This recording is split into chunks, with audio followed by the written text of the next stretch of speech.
jamendo.com.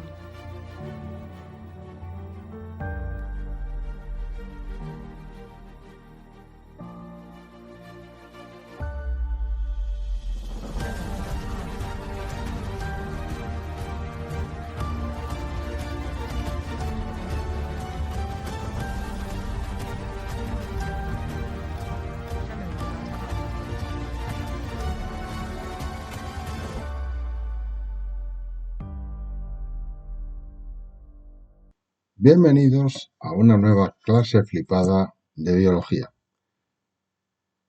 Ya prácticamente la penúltima o antepenúltima del curso. En la de hoy vamos a ver cómo funciona parte de nuestro sistema inmune. En concreto, las llamadas defensas inespecíficas, que son aquellas que van a impedir, sin fijarse en cuál es el patógeno, su entrada. Vamos a conocer todos estos mecanismos.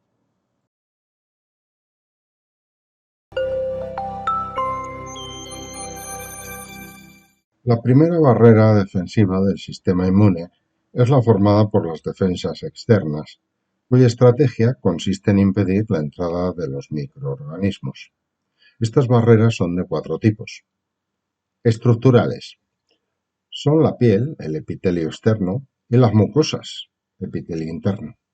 Su eficacia es bastante alta y se debe al alto grado de cohesión de las células epiteliales que se hallan firmemente unidas y con muy poca sustancia intercelular. Mecánicas. Son diversos sistemas de expulsión de partículas que puedan haber entrado. En el aparato respiratorio, por ejemplo, se encargan de esta función los cilios y el mucus. El mucus sirve para detener e inmovilizar las partículas y los cilios para proyectarlas hacia el exterior. Los cilios impulsan por el tracto respiratorio hacia arriba estas partículas hasta que se produce tos o estornudos, que expulsan las sustancias mezcladas con el mucus. Un papel similar lleva a cabo la orina y la secreción de la glándula de Cowper, que impulsan a los microorganismos hacia afuera al salir a presión. Las barreras bioquímicas son diversas secreciones que tienen propiedades microbicidas. Entre ellas destacan la lisocima, presente en la saliva, las lágrimas y la orina de las embarazadas. Los ácidos grasos y el ácido láctico, presentes en las glándulas sebáceas, y el jugo gástrico del estómago. Ecológicas. Están constituidas por la microflora presente en nuestro cuerpo, que por procesos de competencia impiden la entrada de nuevos microorganismos procedentes del exterior. Otros mecanismos innatos, que también son inespecíficos, son la inflamación, la fagocitosis, el complemento y el interferón, que estudiaremos individualmente en el siguiente apartado.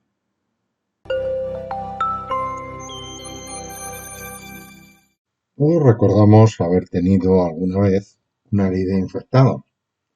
Este es el paradigma de la respuesta inflamatoria. Cuando nos hacemos una herida, la piel se rompe y los microorganismos pueden entrar hacia los tejidos internos. La respuesta inflamatoria se caracteriza por 4 síntomas que os voy a poner rimados para que los recordéis más fácilmente. Humor, calor, dolor y rubor. Pero lo más importante no son los síntomas, sino sus causas, que se deben a las 3 características de la respuesta. Aumento del flujo sanguíneo. La zona afectada procura una mayor afluencia de leucocitos que tienen que llegar a través de la sangre. Esto explica el rubor, es decir, el enrojecimiento de la zona, y el calor, que es transportado por la sangre. Aumento de la permeabilidad. Las células del endotelio suelen estar firmemente unidas. Cuando se produce la respuesta inflamatoria, las células tienden a separarse para permitir la salida de los leucocitos. Esto conlleva la salida de parte del plasma sanguíneo que hace aumentar el volumen de los tejidos, tumor, que ejerce presión sobre las terminaciones nerviosas y produce el dolor.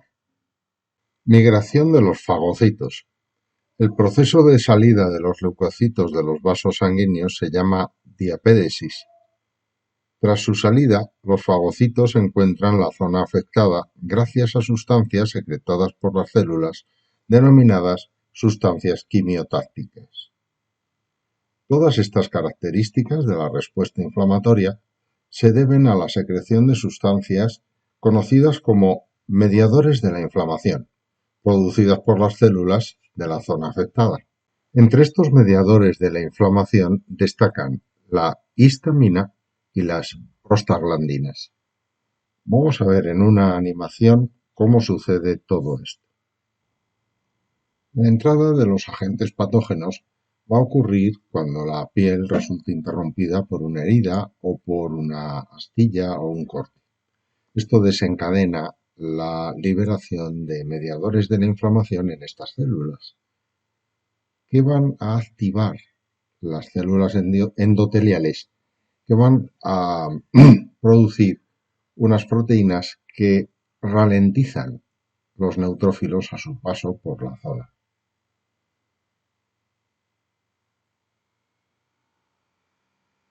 Además, los neutrófilos disponen de unas proteínas que se acoplan con las integrinas con los receptores de las integrinas en las células endoteliales y hace que los neutrófilos se peguen, se adhieran al endotelio. Esto provoca un movimiento de rotación llamado marginación, que hace que los neutrófilos vayan rodando literalmente sobre las células endoteliales. Hay otras células en los tejidos circundantes que liberan histamina y esta provoca la vasodilatación del endotelio. Al separarse las células, parte del plasma puede salir a la región afectada y esto provoca la tumoración, pero además permite la diapédesis o salida de los neutrófilos que son guiados por sustancias quimiotácticas hacia el lugar donde se encuentran los patógenos. Aquí, tanto los neutrófilos como otros tipos de células fagocíticas comenzarán a eliminar las bacterias que hayan podido entrar.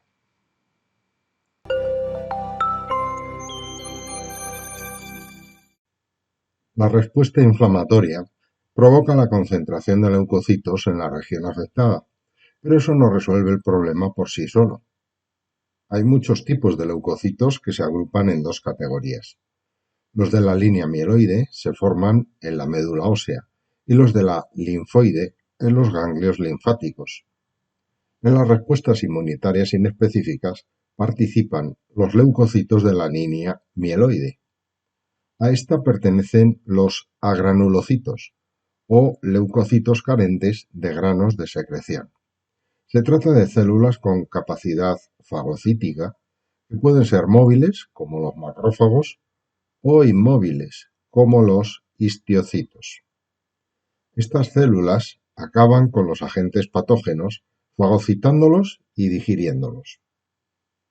Otro tipo de leucocitos de la línea mieloide son los granulocitos, que se clasifican en neutrófilos, acidófilos y basófilos, según la naturaleza química de los gránulos de secreción que presentan. Los más abundantes son los neutrófilos, que tienen capacidad fagocítica.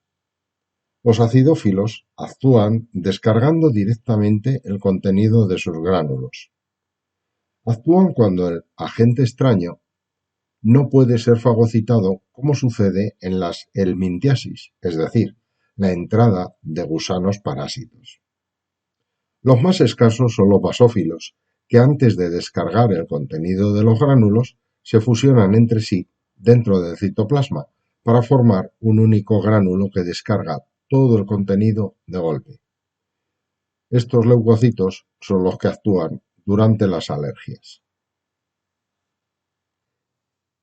En la fagocitosis, los fagocitos son atraídos hacia la zona infectada por moléculas de microorganismos, fosfolípidos, liberados por las células dañadas o componentes del sistema del complemento. El fagocito se mueve hacia la zona infectada y entonces se une al microorganismo.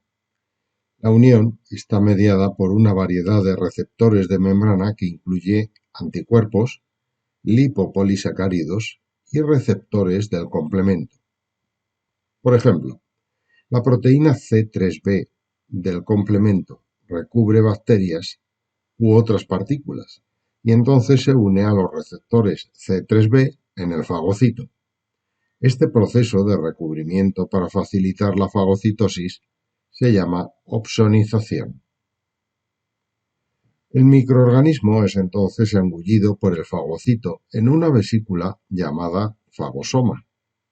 En el citoplasma hay vesículas digestivas, conocidas como lisosomas, que se unen con el fagosoma liberando enzimas digestivas como la lisozima y proteasas dentro del fagosoma. La estructura resultante de esta fusión se conoce como vacuola digestiva. Dentro de la vacuola digestiva, los microorganismos mueren y son digeridos. Por último, los restos de esta digestión son eliminados del fagocito por exocitosis.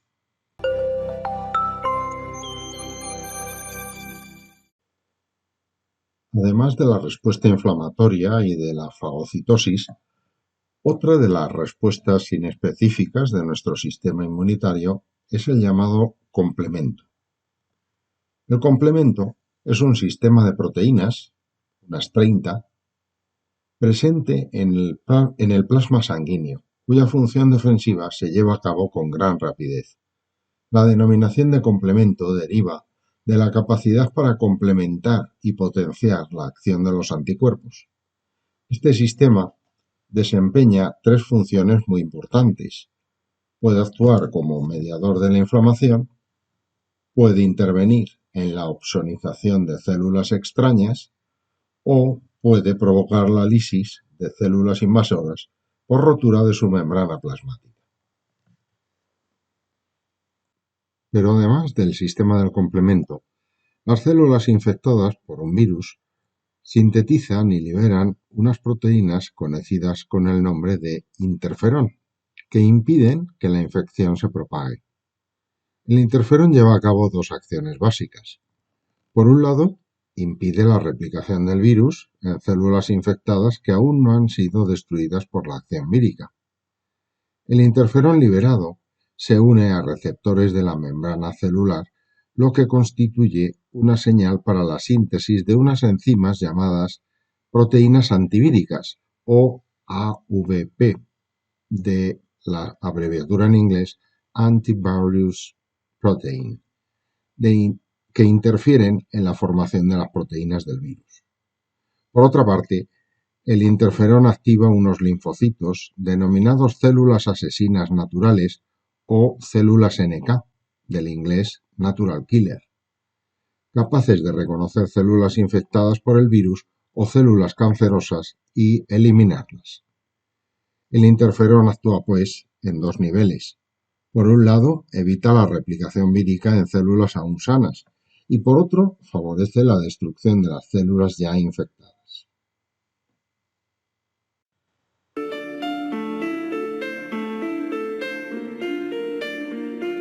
Bueno, con esto terminamos las defensas inespecíficas y despido una nueva clase aplicada de biología. Hasta el próximo vídeo en el que veremos las defensas específicas. Espero, como siempre, que os haya gustado, pero sobre todo que os haya resultado muy útil. Hasta luego.